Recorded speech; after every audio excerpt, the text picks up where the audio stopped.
आज की कहानी एक ऐसी लड़की की है जो अपनी मॉम और उसके बॉयफ्रेंड के साथ एक समुद्री ट्रिप पर जाती है। लेकिन ये ट्रिप भयानक तब बन जाती है जब उस लड़की को पता चलता है कि उसकी मॉम का बॉयफ्रेंड एक खतरनाक आदमी है जो लड़कियों की स्मगलिंग करता है। इसके बाद आगे क्या होता है देखेंगे हम आज की इस कहानी में।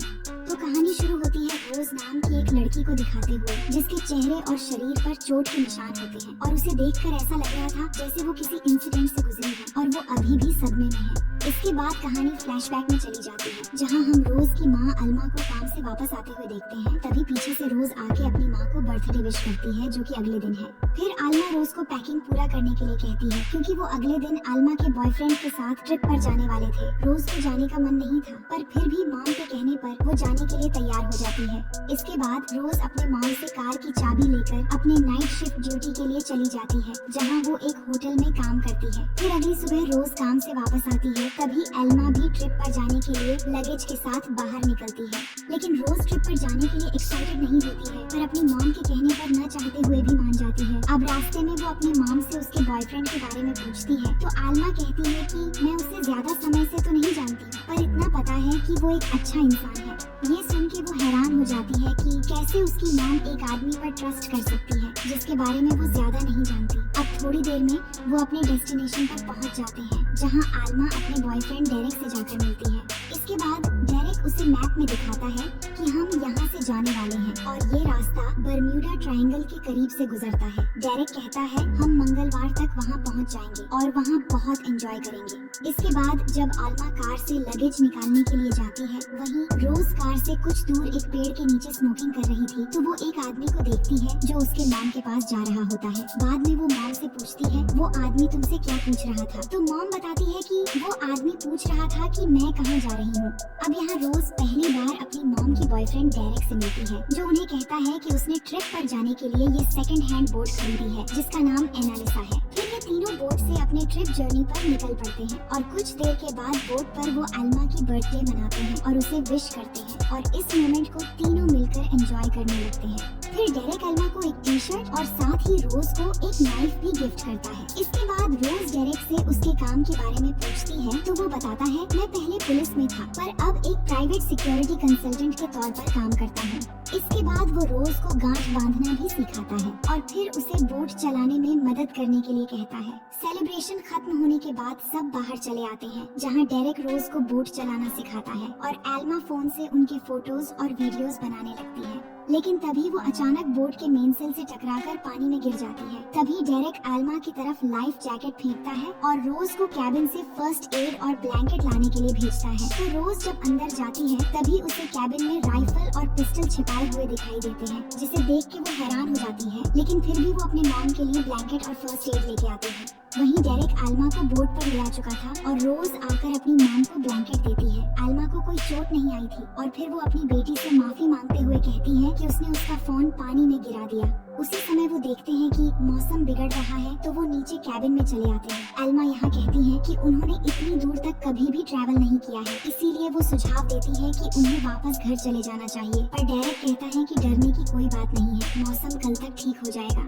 फिर अगली सुबह रोज जब ऊपर आती है तो वो देखती है कि मौसम साफ हो गया है और वहाँ पर पहले से ही उसकी मॉम बैठकर ड्रिंक कर रही होती है। तो वो अपने मॉम के पास जाकर बैठती है और कहती है कि वो यहाँ आके खुश नहीं है और घर वापस जाना चाहती है। जिस पर अल्मा कहती है कि ये जगह कितनी खूबसूरत है, तुम्हें इस मोमेंट को एंजॉय करना चाहिए। फिर थोड़ी देर में डेरेक भी उनके पास आके उन्हें ज्वाइन करता है तो रोज उससे राइफल के बारे में पूछती है जिस पर वो कहता है कि उसने वो राइफल सेफ्टी के लिए रखा है और ये उसका शौक भी है। तो रोज कहती है असल में वो राइफल मैं एक बार चलाकर देखना चाहती हूँ। तो डेरेक राइफल को बाहर निकालकर उसे फायर करना सिखाता है। रोज बहुत अच्छे से फायर करती है और ये देखकर डेरेक उसकी बहुत तारीफ करता है।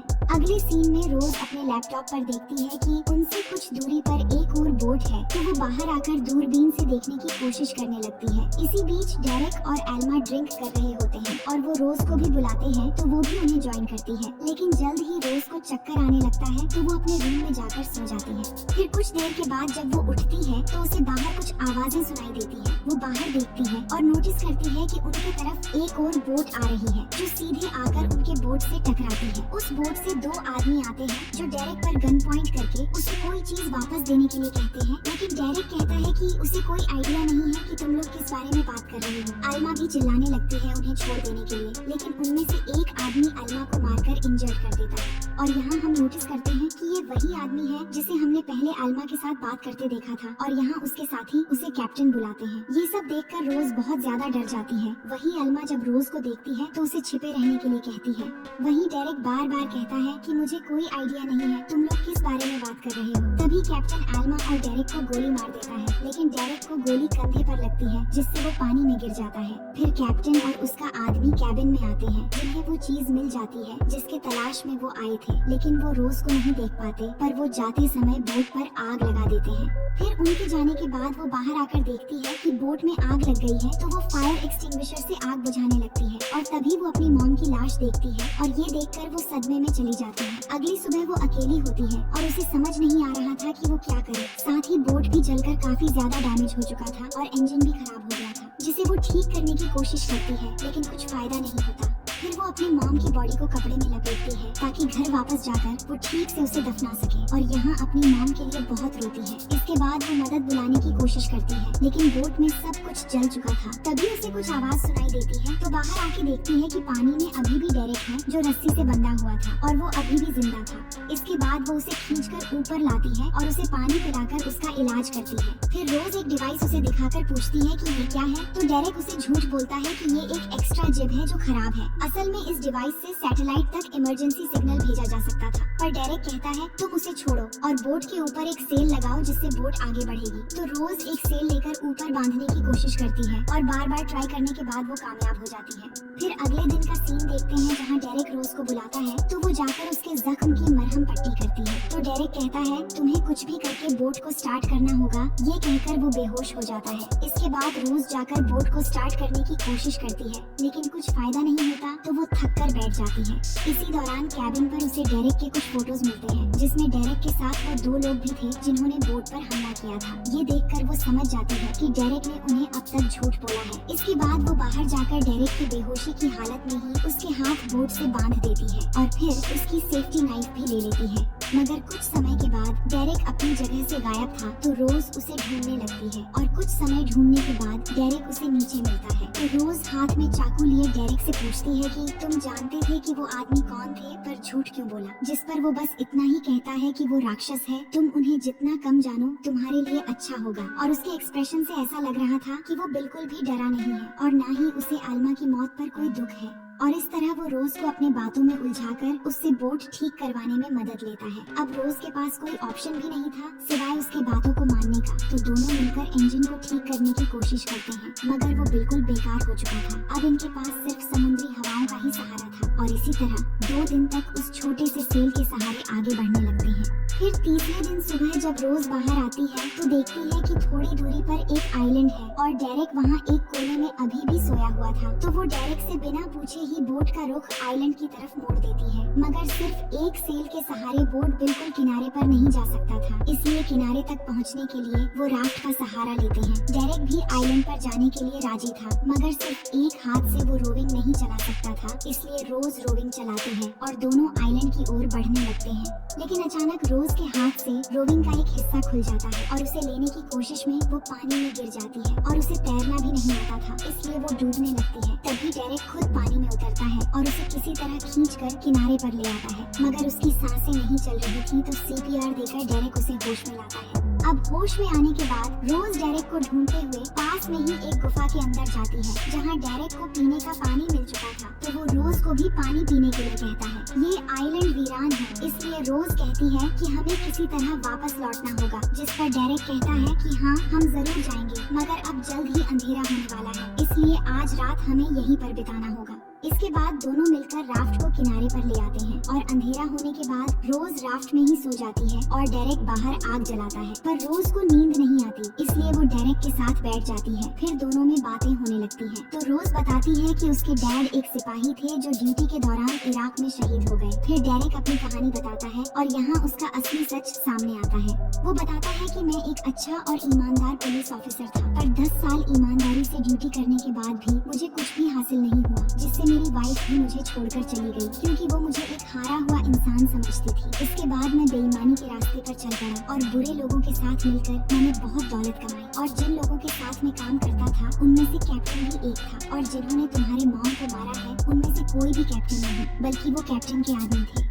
असल में कैप्टन बहुत ही खतरनाक और चालाक आदमी है जो तुम जैसे खूबसूरत लड़कियों की स्मगलिंग करता है। मैं गलत रास्ते में उससे भी आगे बढ़ने की कोशिश की और उसका एक कीमती चीज मैंने चुरा के अपने पास रख लिया था जो उस रात को उसके आदमी लेने के लिए आए थे और इस वजह से तुम्हारी मॉम भी मारी गई। मुझे पता है तुम्हारी मॉम बहुत अच्छी थी पर मैं उसे कुछ ही महीनों से जानता था पर सोचा था कि ट्रिप पर अच्छे से समय बिताएंगे। फिर वो कहता है तुमने मेरे हाथ में जो गांठ बांधी थी उसमें तुमने एक गलती कर दी थी। ये कहकर वो रोज को गांठ बांधना सिखाने के बहाने उसका हाथ बांध देता है लेकिन रोज अब तक समझ नहीं पा रही थी। तभी वो साइड में रखे बैग में जिप नाम के उस डिवाइस को देखकर पूछती है इसके बारे में तुमने तो कहा था कि ये खराब है फिर तुमने ये पास क्यों रखा है। तो वो कहता है कि इस डिवाइस से सैटेलाइट पे SOS सिग्नल भेजकर हमारी लोकेशन का इंफॉर्मेशन दिया जा सकता है और हम यहाँ से निकल सकते हैं। लेकिन मैंने उसे एक्टिवेट नहीं किया क्योंकि उससे पहले मुझे तुम्हारा काम खत्म करना था। ये कहते ही रोज समझ जाती है और उसे एक मुक्का मारकर तुरंत ही बैग से गन ले लेती है और उसको गन पॉइंट करके उस डिवाइस को एक्टिवेट करने के लिए कहती है। लेकिन जब वो नहीं मानता तो रोज ट्रिगर दबा देती है पर गोली नहीं चलती क्योंकि गन का मैगजीन डेरेक के पास था और इस मौके से वो रोज पर टूट पड़ता है और दोनों में लड़ाई शुरू हो जाती है। पर रोज किसी तरह बचकर वहाँ से भागने लगती है और डेरेक भी गन रीलोड करके रोज पर शूट करने लगता है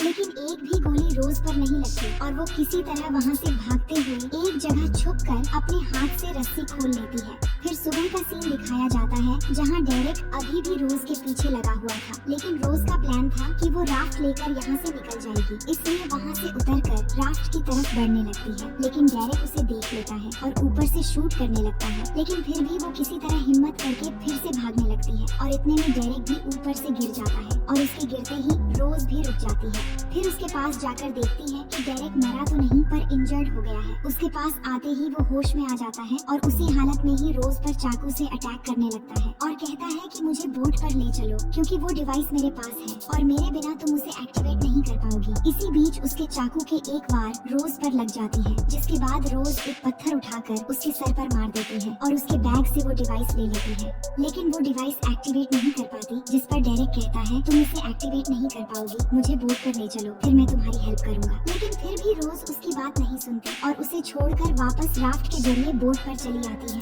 बोट में पहुंचकर वो अपने जख्मों पर पट्टी लगाती है और फिर सो जाती है लेकिन रात को अचानक उठकर देखती है कि बोट भी डूबने लग गई है तो वो जल्दी से कुछ जरूरी सामान इकट्ठा करती है और फिर अपनी मॉम की लाश को भी राफ्ट पर ले जाने की कोशिश करती है लेकिन उसके हाथ से अपनी मॉम की लाश पानी में चली जाती है और उसे अपनी मॉम की लाश को पानी में ही छोड़ना पड़ता है। इससे वो बहुत रोती है क्योंकि वो अपनी मॉम को पानी में नहीं छोड़ना चाहती थी। इसके बाद वो बोट के साथ राफ्ट से जुड़े हुए रस्सी को काट देती है क्योंकि बोट डूबने वाला था। फिर आगे हम देखते हैं कि 2 दिनों तक वो ऐसे ही समंदर में तैरती रहती है और उसे कुछ समझ नहीं आ रहा था कि क्या करना चाहिए। लेकिन तीसरे दिन उसे एक बोट दिखाई देती है तो वो जल्दी से फ्लेयर गन चला देती है मगर उसे लगता है कि सूरज के रोशनी की वजह से शायद वो बोट उसे देख नहीं पाया। पर रात को वही बोट उसे बचाने आ जाती है और उसे वहाँ से रेस्क्यू करके एक बड़े शिप में ले जाया जाता है। लेकिन वो देखती है कि सबके पास हथियार है और इसी दौरान वो सुनती है कि वो लोग कैप्टन नाम लेकर बातें कर रहे हैं जिससे वो समझ जाती है कि ये सारे लोग कैप्टन के हैं और यह शिप भी उसी का है। लेकिन वो कुछ हरकत नहीं करती और चुपचाप उनके साथ जाती है। फिर वो उसे ले जाकर खाना देते हैं और इसी दौरान नशे की हालत में एक लड़की वहाँ आती है जिसका नाम तबिथा होता है पर उसको एक आदमी वहाँ से लेकर चला जाता है।